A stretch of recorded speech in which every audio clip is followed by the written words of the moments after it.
この時期の、はい、その5、6月に収穫するネギっていうのは、はい、栽培方法としてはどういうような流れで、はい、種まき定食、はい、どういうふうになるんですか？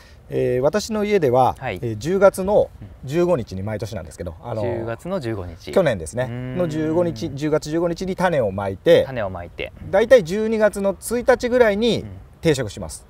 1日に定食。じゃあ結構寒い時期に植え付けるんですね。寒い時期なので、トンネルをかけてやるんですけど、それがちょっと面倒くさくて、ここにはい、ネギを植えていくとするじゃないですか。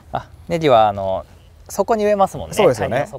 それでトンネルをかけるときにどうしてもこのままだとこう崩れてネギが倒れてしまうんで、こう平らに固めるんですよ。固めて、まずこれを両方とも固めて、ここにパイプを通すと。そうするともう崩れないんでっていうやり方をやります。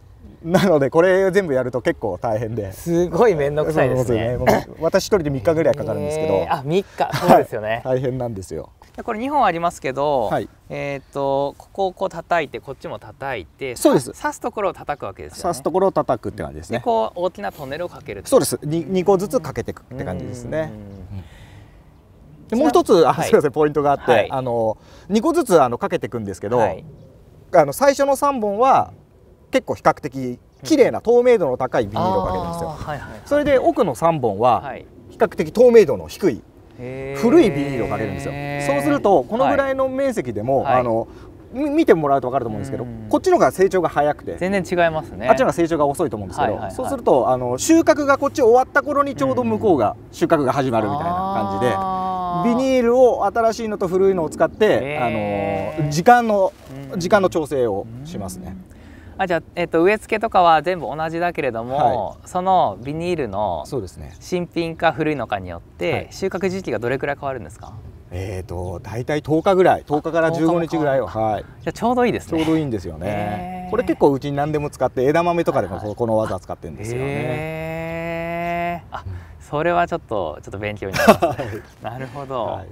でもそこまで要は手間をかけて、要は5、6月にこのネギを売るっていうのは、何かメリットっていうのはあるんですか？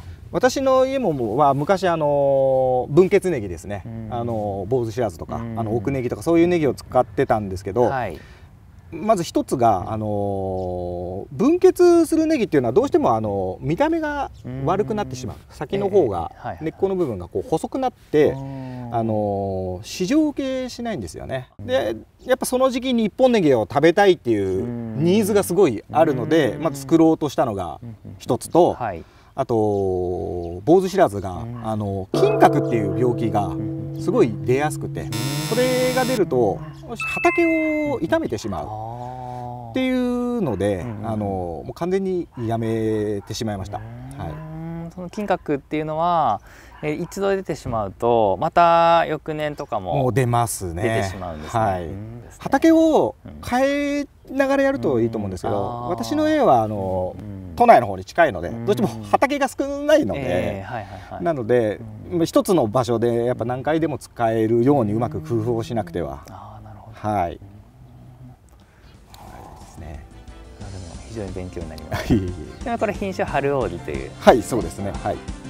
ちょっと農園でもやってみたいな。はい。はい。ありがとうございます。はい、ありがとうございます。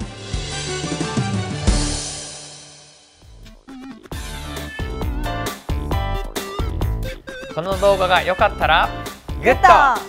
チャンネル登録はこちら。